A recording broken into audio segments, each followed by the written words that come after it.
always have great hesitation about these conversations.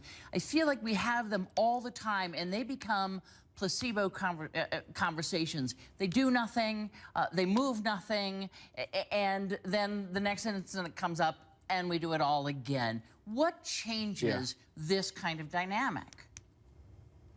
I think that's a reasonable sentiment. It does feel like it changes nothing, it moves nothing. I mean, police have been beating the hell out of black people for a very, very, very long time before the advent of the video camera, and despite the advent of the video camera, there's still a lot of incredible trend of police brutality and killings in the street, and justice is never served. You can't think of a single police brutality case ever where justice has been reached, yet people are told to expect to trust the system and it'll work itself out. But I think that context really matters in these situations, that people have a reason to be outraged and people have a reason to feel mistrust for a system that doesn't ultimately serve them when it's against a wall of blue silence. Particularly in this case, there's specific things that make this very suspicious, very odd chain of events, and very, very bizarre behavior, reaction with this kind of playing dress up, pretending that Ferguson is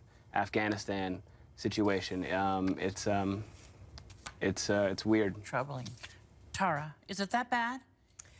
Well, you know, look, I've been to this area in St. Louis. I've reported there. I've been a reporter there. I understand the racial implications between police, and this has bubbled up in the past. This is not anything new. Of course, not to this level, not to this scale. I would say a couple of things. I mean, first of all, law and order is a reasonable expectation, I think, from any standpoint. That being said, and the fact that, as we know, all the facts are not in, and they are still coming in. But I think based on the facts that we know and that we've heard from both police and witnesses on the ground, there is, it's clear that an unarmed teenager was shot down in the middle of the street by a police officer multiple times. I think that that should raise ire for anyone, black, white, brown, whatever. This could be anyone's brother, son, and it is not, should not be acceptable for, you know, for something like this to go unanswered.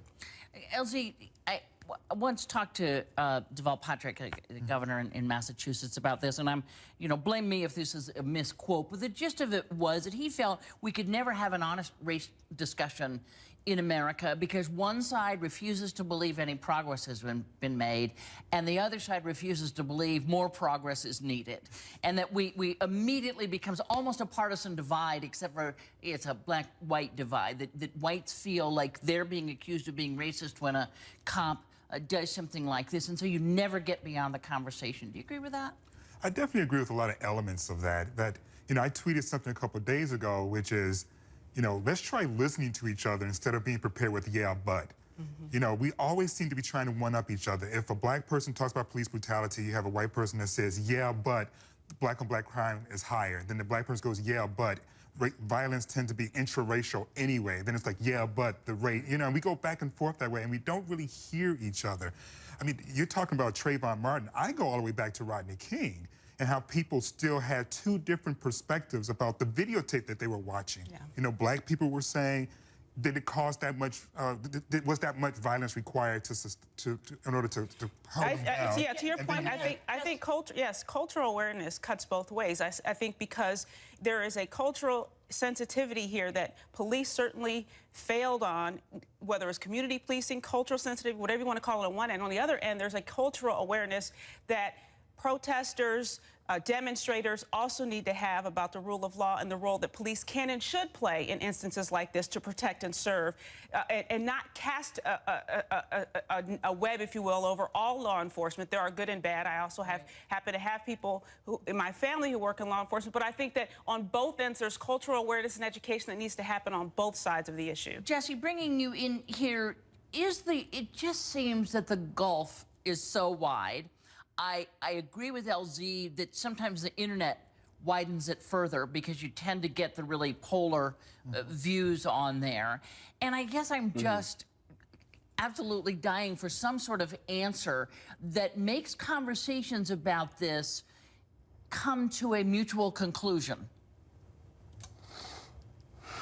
Well, I don't think that's going to happen. Certainly, on the internet, there's a lot of, that provides this veil of anonymous bully pulpit, tough guy, polar opposite kind of collisions that happen. And I think that there is several things happening. I think that there is certainly a double standard of whiteness and a bit of like an ownership mentality in this country that really rears its ugly head when we get into crimes or incidents that happen that involve brown people. The victims of these shootings are immediately vilified on screen, in the media, on the online networks, trying to justify putting these boys on trial for their own murder, and they're always found guilty of their own murder.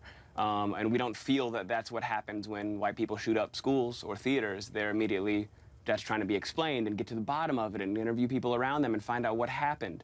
And it feels imbalanced because it is imbalanced. And there is also, there's a disproportionate representation of low-income black folks in media, and we don't have 300 channels that represent all the people that all of your panelists and I know and love represented on screen, and that all these things create an imbalance that is going to absolutely show itself.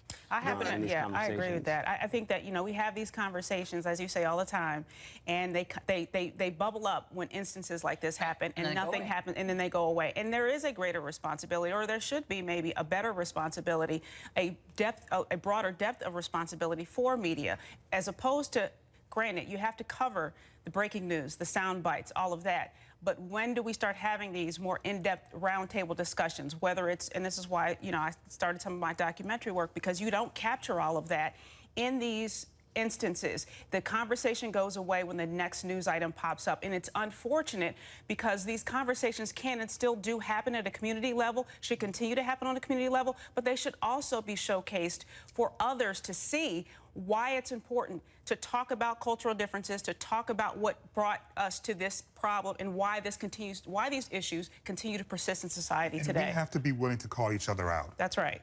Frankly, yes. I think the black community does a disservice to itself when it allows charlatans to come into these situations, make a name for themselves, and then evacuate the situation. Now, I could drop names, but I think we all know who I'm talking about. And when, for instance... Sounds like Harpton? the situation at Duke, for instance, with the lacrosse players, we rushed in, we automatically assumed that the black woman was right and that all these white males in the lacrosse team were wrong. When we found out that she was lying, there was no apology. There was no recognition of the lie. We just moved on. And that left a bad taste in a lot of people's mouths. And on the flip side, when you have something that is blatantly racist going on, for instance, what happened with Trayvon Martin, and white people just want to move on and say, well, it's a tragic situation. No, acknowledge it. Because if you at least acknowledge it, that means you understand me and you hear me, and then I can believe that you're for me.